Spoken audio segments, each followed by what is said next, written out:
Welcome to my channel math in one shot. आज हम start करेंगे न्यू सेशन 2024 टू 2025 का, जिसमें हम 9th क्लास 11th क्लास को भी साथ में लेके चलेंगे। लास्ट ईयर जो मैंने वीडियोस अपलोड की थी अपने चैनल पर वो 10th और 12th क्लास से रिलेटेड थी। उसमें कुछ बेसिक टॉपिक से भी रिलेटेड वीडियोस थी।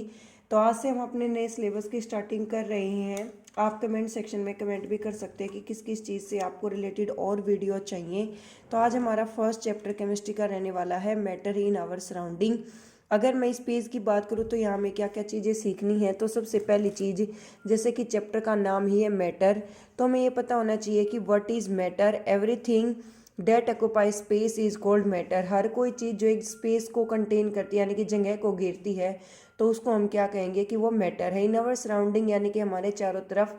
फॉर एन एग्जाम्पल, अगर हम ये कहें कि एक रूम के अंदर हमने बहुत सारा सामान भर रखा था और उस रूम को हमने बिल्कुल खाली कर दिया, तो हमसे पूछा गया क्या उस रूम के अंदर अब भी मैटर प्रेजेंट है, तो ऑब्वियसली बहुत सारे बच्चों का आंसर होगा नो और बहुत सारों का होगा यस। तो यस जो है इसका करेक्ट आंसर है, क्योंकि उस रूम के अंदर एयर हमारी प्रेजेंट है और एयर भी हमारा क्या है, मैटर है। ओके। और अगर हमें ये कहा जाए कि एक रूम के अंदर आपको कुछ पर्टिकुलर ऐसी चीज़ों को फिल करना है कि जो आपको दिखाई ना दे, अगर हम एक परफ्यूम की बोतल से स्प्रे कर दे पूरे रूम के अंदर तो पूरा रूम जो है वो स्मेल से भर जाएगा, यानी कि सुगंध से भर जाएगा।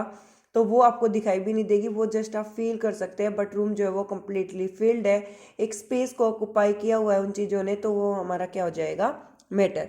नेक्स्ट हमारी इसमें एक चीज़ आती है पंच तत्व। पंच तत्व क्या होते हैं? Air, earth, fire, sky and water.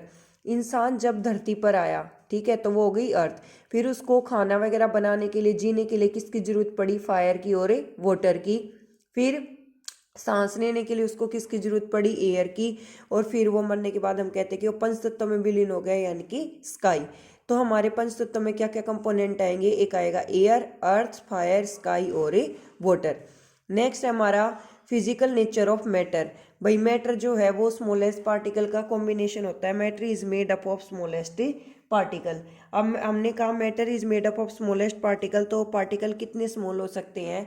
वो पार्टिकल नैनोमीटर जितने हो सकते हैं, यानी कि 10⁻⁹ मीटर इतने हो सकते हैं, 1/10⁹ तो इतने ज़्यादा और भी ज़्यादा छोटे हो सकते हैं। तो इन पार्टिकल्स को हम नेक्ड आई से नहीं देख सकते।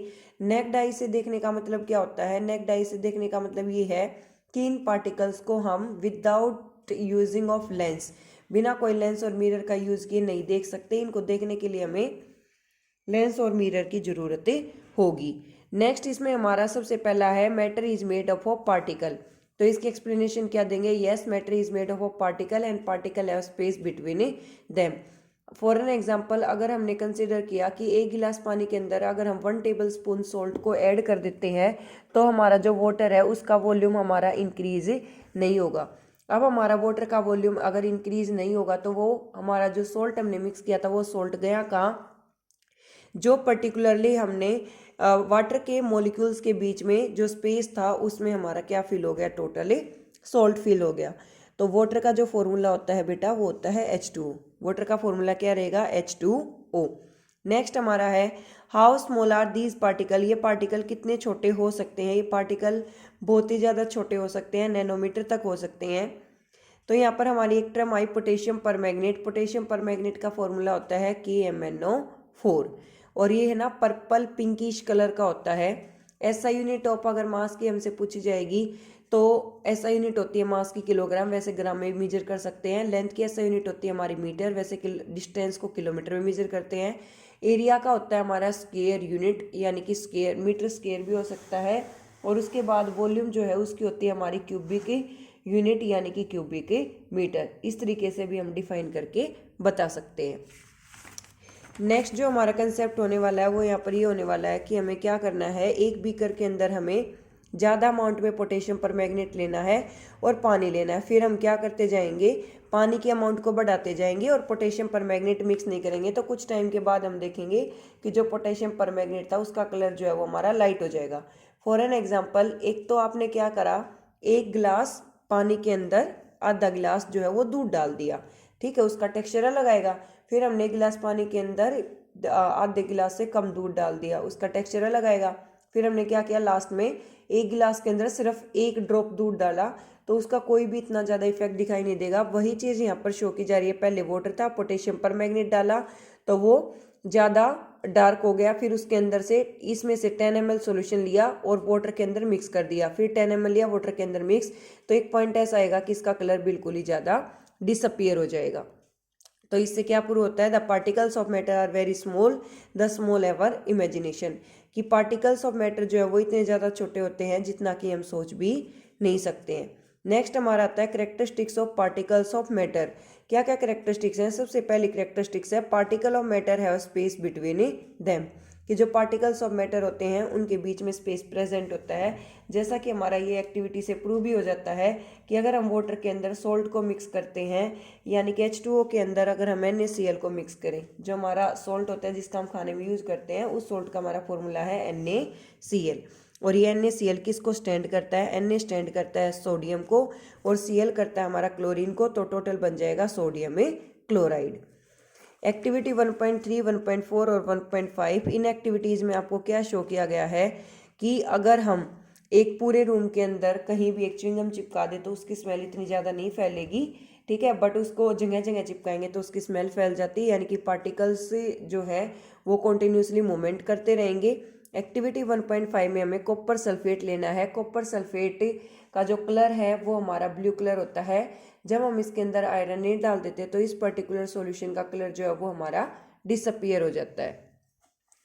नेक्स्ट हमारे पास यहाँ पर एक टर्म आती है यहाँ पर, as the kinetic energy is increase temperature speed of the particle is also increase, कि जैसे जैसे काइनेटिक एनर्जी बढ़ती जाती है वैसे वैसे हमारी स्पीड जो है पार्टिकल्स की वो भी इंक्रीज होती जाती है। अब हमें ये पता होना चाहिए कि what is energy, the ability to do work is called energy. हमारे काम करने की जो क्षमता होती है उसी को हम क्या कंसिडर करते हैं, एनर्जी कंसिडर करते हैं। बेसिकली हमारी कितने टाइप की एनर्जी कंसिडर की जाएगी, 2 टाइप की, एक होगी पोटेंशियल एनर्जी और दूसरी कौन सी होगी, काइनेटिक एनर्जी। देखो P से ही पोटेंशियल होता है और P से ही position. The energy generated by the change in position of object, अगर हम किसी भी ऑब्जेक्ट की पोजिशन को अगर हम चेंज कर देते हैं तो उसकी वजह से जो एनर्जी जनरेट होती है उसको हम कहते हैं पोटेंशियल एनर्जी। और फॉर्मूला होता है mgh। h होती है हमारी height attain by the object, small g होती है हमारी ग्रेविटी और m होता है हमारा मास ऑफ द ऑब्जेक्ट। क्या फॉर्मूला रहेगा पोटेंशियल एनर्जी का, mgh। m हो गया मास, g होगी ग्रेविटी और h क्या होगी हमारी हाइट। नेक्स्ट है हमारा तो यहाँ पर हम एक टर्म और आएगी हमारी जो होगी diffusion, intermixing of 2 different type of the particle. अगर हम 2 डिफरेंट टाइप के पार्टिकल्स को आपस में इंटरमिक्स करते हैं तो उस प्रोसीजर को हम क्या कहते हैं, डिफ्यूजन। नेक्स्ट हमारा पॉइंट है particle of matter attract each other. जैसे कि हमने सॉल्ट को और वाटर को मिक्स किया या फिर हम वाटर को और शुगर को मिक्स करें तो वो चीज़ें भी हमारी एक दूसरे को आपस में एक दूसरे के साथ इंटरमिक्स हो जाती हैं। तो और मैग्नेट के 2 पोल होते हैं, एक नॉर्थ पोल होता है और दूसरा साउथ पोल होता है। अगर हम नॉर्थ को साउथ के पास लेकर जाते हैं उसमें भी अट्रैक्शन होता है, साउथ को नॉर्थ के पास लेकर आते हैं उसमें भी क्या होता है, हमारा अट्रैक्शन होता है। So this type of the particles we are considering particle of matter attract each other. Thank you so much for watching. For more videos, like, share and subscribe the channel.